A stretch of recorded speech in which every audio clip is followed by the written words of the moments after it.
Bismillahirrahmanirrahim. Bapak-bapak, para tamu undangan yang dimuliakan oleh Allah Subhanahu wa taala, sebelum kita berdoa, kembali kita belajar. Mudah-mudahan dengan bertambahnya ilmu kita, bertambah pula ketakwaan kita kepada Allah Subhanahu wa taala. Amin ya rabbal alamin.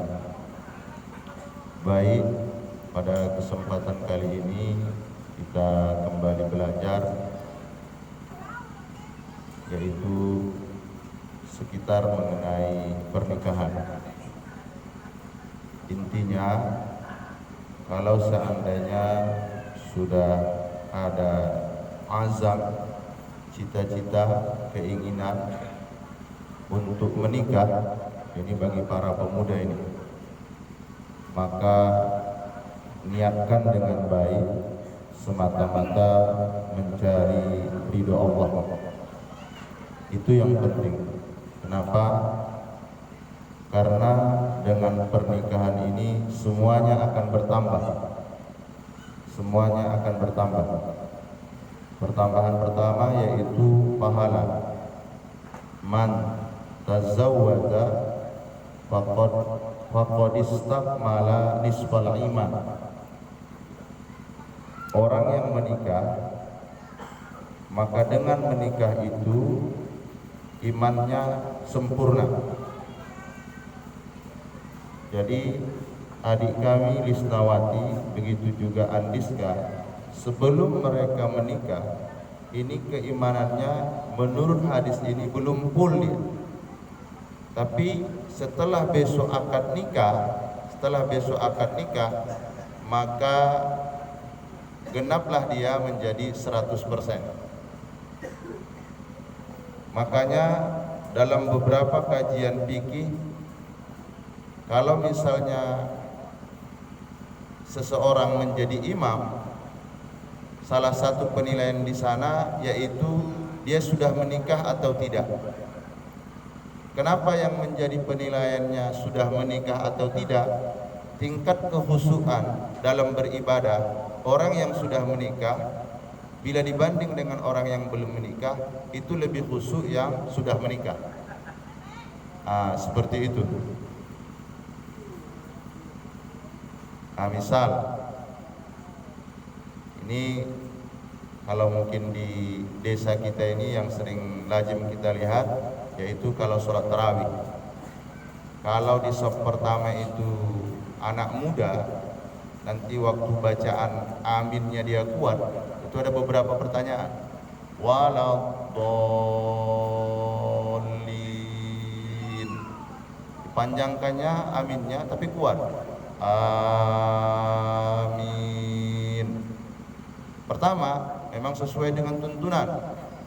Kalau seandainya imam mengucapkan amin, maka makmum pun mengucapkan amin. Seperti itu.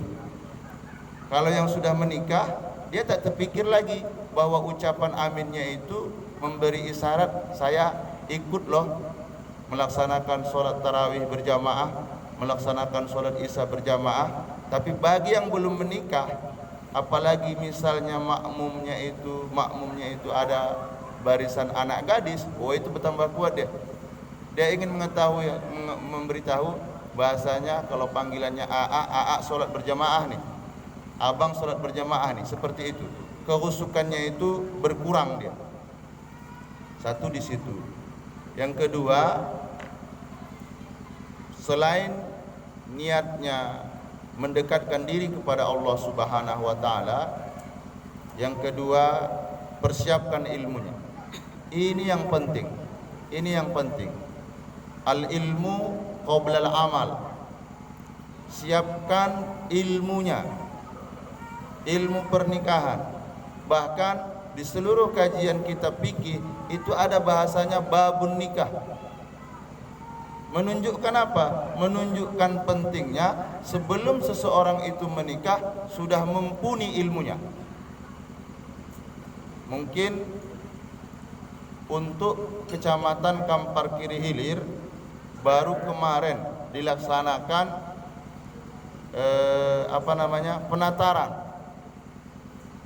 pranikah untuk kecamatan kita itu kemarin di Masjid Uswatun, 4 kecamatan dijadikan 1. Ini artinya pemerintah melihat bahwa butuhnya pembekalan untuk persiapan menikah ini. Kalau di kota, kalau seandainya dia tidak dapat sertifikat dinyatakan lulus mengikuti pelatihan ini, dia belum bisa menikah. Jadi ini pun kita menyambut dengan apresiasi. Mudah-mudahan nanti pembekalan ini terus digalakkan sehingga harapannya seorang suami tahu dia tugas dan tanggung jawabnya sebagai suami, begitu juga istri. Terakhir, khusus untuk adik kami Lisnawati SPSI, begitu juga Andiska Harahap, pesan kami dan mudah-mudahan pesan kita semua, jadikanlah pernikahan ini sebagai tiket agar secepatnya kita juga memperoleh tiket ke surga. Kenapa bisa seperti itu? Karena dengan menikah ini orang tua kita bertambah. Tolong jangan bedakan bakti kita kepada orang tua kita, begitu juga bakti kita terhadap mertua kita. Sering sekali mungkin bapak-bapak mendengar, kalau seorang istri dia mau keluar rumah tapi tidak izin suaminya, maka istri itu termasuk istri yang nusus, istri yang durhaka. Pertanyaannya, keluar rumahnya kemana? Kalau dia mau pulang ke rumah ayah dan emaknya, kalau suaminya bijak, dia akan menjawab, "Dek, kalau kamu mau pergi pulang ke rumah, kamu tidak perlu mendapat izin dari saya." Kenapa? Karena ketika kamu menikah dengan saya, baktimu terhadap ayah dan emakmu itu merupakan ladang amal untuk kita semua. Seperti itu, Pak Ustadz. Tapi ada dinyatakan hadis seperti ini. Pisau analisanya harus dibalik. Kalau kita mendapat restu dari mertua, begitu juga sebaliknya, insya Allah rumah tangga itu akan menjadi rumah tangga yang mawaddah, sakinah, warahmah. Terus untuk anak ini kami sampaikan untuk adik kami Lisnawati, mohon maaf karena ini hukum saya harus sampaikan. Kalaupun posisi ibu yang sekarang ini adalah ibu sambung, tolong jangan dibedakan. Kenapa? Karena dalam sebuah hadis disebutkan, inna abarro silatul waladi ahlal wuddi abihi. Termasuk dalam kategori juga berbakti kepada kedua orang tua, yaitu menjalin silaturahmi kepada orang yang dicintai ayah kita. Saya melihat betul kasus kejadian. Jadi gini, orang yang dicintai ayah kita, emak kita kandung, ataupun penyambung, kalau ini tidak dihormati, langsung. Yang jelas yang langsung kontan dibalas Allah hukumannya hukukul walidain. Durhaka kepada kedua orang tua, coba sajalah, ini pasti kontan. Terkadang kita sebagai anak ini yang tidak bisa menerima. Profesor Dr. Din Samsuddin ketika istrinya meninggal, dia menikah lagi. Lalu ditanya, "Pak Prof, kenapa Anda menikah lagi? Apakah tidak cukup dengan kesibukan yang begitu banyak, jam terbang yang terlalu tinggi?" Apa dia jawab? "Ada satu perbuatan yang tidak bisa saya wakilkan, harus saya melakukannya." Ini para anak harus maklum ini. Kalau seandainya meninggal emak kita, ayah kita mau menikah lagi, mohon jangan dihalang. Kalau dihalang berarti kita termasuk anak yang durhaka. Kenapa begitu Pak Ustadz? Ada satu kewajiban, ada sesuatu yang tidak bisa diwakilkan ayah kita kepada kita dan harus dia yang melakukannya. Mohon maaf, apa itu? Melakukan hubungan badan. Ini tidak bisa diwakilkan oleh orang lain, harus orang yang langsung. Maka dari itu, dalam kasuistik yang saya temukan, dia membenci, mohon maaf, ibu sambungnya. Apa yang terjadi? Aset rumah 2, pertapakan 4. Alhamdulillah, karena pemulaan baik. Setelah itu mulai renggang. Setelah itu ia cibir. Apa yang terjadi? Ludes semuanya. Dipenjarakan anaknya lagi dia, sehingga semua aset itu hilang semuanya. Jadi kalau seandainya orang lain kita benci, itu pasti Allah akan marah.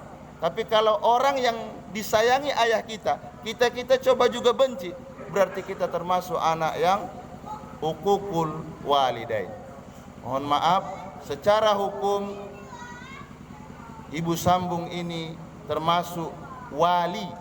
Jadi gini, mahram. Mahram itu ada 3. Ada mahram nasab yang segaris dengan keturunan kita. Ini tak batal wudu. Ada mahram rodoah, menyusui. Ini pun tak batal wudu. Ada mahram musorohah, mahram karena sepengambilan, emak tiri, anak tiri. Ini juga tidak batal wudu. Posisinya dalam Islam sama. Jadi mudah-mudahan dari tausiah singkat ini ada pengetahuan baru untuk kita semua. Kita doakan keluarga, anak kita, ponakan kita, saudara dan saudari kita, Lisnawati dan Andiska Harhab, menjadi keluarga yang sakinah, mawaddah, warahmah. Ini saja yang ingin kami sampaikan. Tidak ada maksud mengajari, apalagi menggurui, sekedar mengulang-ulang kaji.